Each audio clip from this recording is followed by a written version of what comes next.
I'm going to go ahead and get started on a finished project here for myself. I'm going to make a pendant out of this 1-inch circle.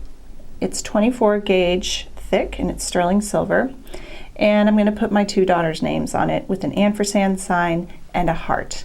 Now typically, if you wanted to write one word or a few words on here and you wanted them centered, you're going to need to find the center of your blank and then the center of your words.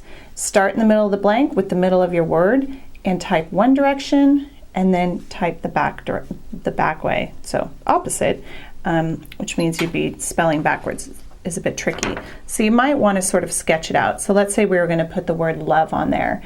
I'd put a little dot right in the middle of my blank, so there should be a little dot between the O and the V, and then line up my V just to the right of it, stamp my V, then my E, and then go the other direction with the O and the L. It's a little tricky spelling backwards, so make sure you write it down. That's how to center a word on a blank or bracelet. I'm going to sort of freehand it, so I drew out here what I wanted to do with my daughter's names. So I'm going to sort of freehand it. Let's go. Alrighty, so I just want to remind myself with the Sharpie that I'm likely going to put my dot right there. That'll be a hole that I punch to attach a jump ring to, so I can hang it from a chain. So let's start with Izzy. I want her name to be up in the top left, so just like in my sketch. One strong hit.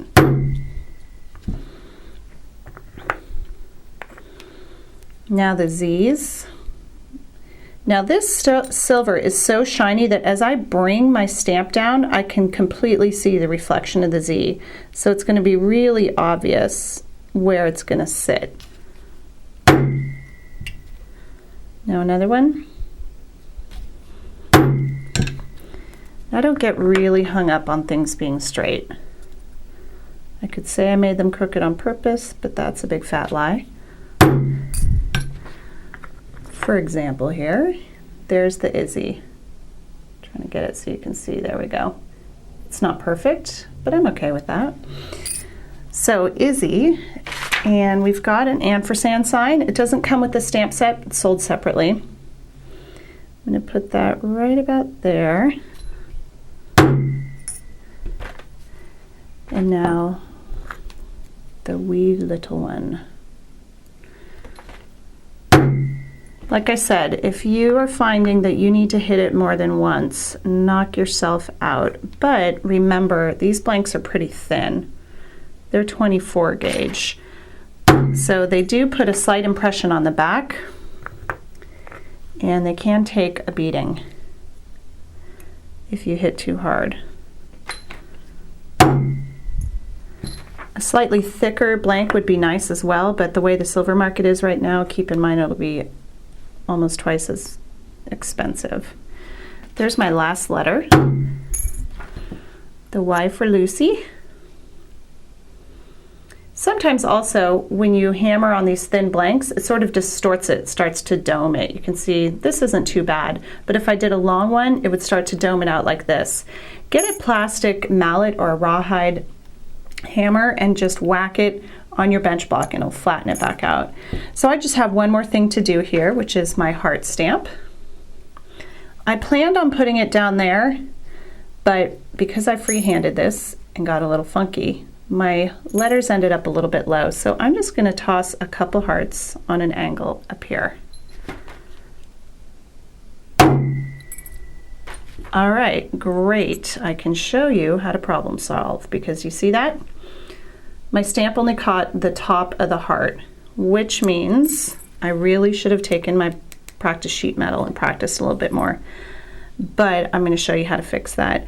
With most design stamps, it's going to be hard to fix it because there's so much detail involved. But with the heart, I can go ahead and line it back up, sort of feel when it's in the grooves.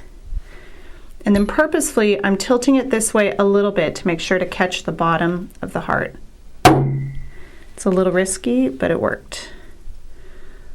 So that's good there. I'm going to toss another one in. Part of the problem too is this is starting to dome a little bit, so really I should flatten it out before putting the other heart in, but I'm going to go for it. And I'm sort of tilting and making sure that the whole stamp is touching, the whole impression. And that one came out much better. So that's cute, I like that, 2 hearts. Now I'm going to go ahead and get set to oxidize that so the letters and the designs really pop. So when we took a break just then, I decided I wanted a 3rd heart up there, so I tossed that in there, and it is sort of distorted my blank a little bit here. So I'm going to place it back down on my bench block and hit it a couple times with my rawhide mallet to flatten it out. Now the reason I wanted to make sure that my impressions were faced up, because sometimes there's some nicks in your bench block, and the nicks in your bench block will show up in your metal. So I'd rather they come onto the back than on the front. So I'm going to go ahead and oxidize this. You can use either liver of sulfur or a hydrochloric acid based product like Silver Black, Black Magic, Black Max, that type of thing.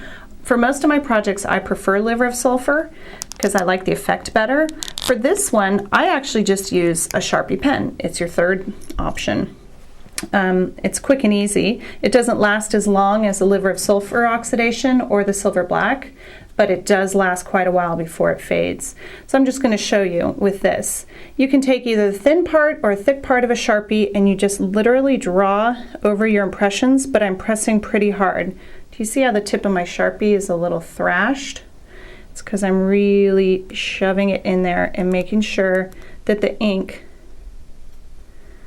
sinks down into the impression. Don't worry about getting ink everywhere because we're going to polish off the top just as you would if you had oxidized the whole thing with either liver sulfur or Silver Black.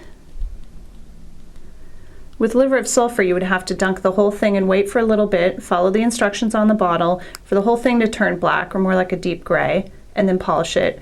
With Silver Black I just use a Q-tip and actually dab it just over the spots where I've made impressions and want those letters or designs to pop.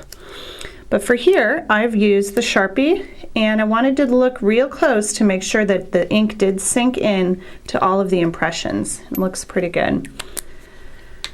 So now you can polish it either with a super fine steel wool like a quadruple aught, but I prefer these Pro Polish pads. They have a micro abrasive in them, so they will pull off the oxidation, or in this case the ink, while polishing it to a nice mirror finish at the same time. So just take this on here and I just put it between my 2 fingers and really rub. You can do it that way or just like this. No need to be gentle with these pads. The only reason you need to be gentle is that you don't maybe distort your blank or bend it.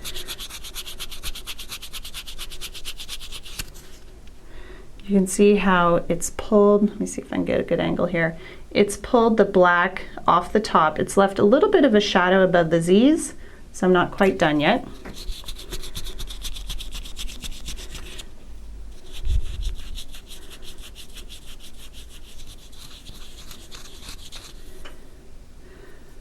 But there we go. Sorry, it's a little tough with the video to see exactly with the reflections, but I'm all set there with the oxidation.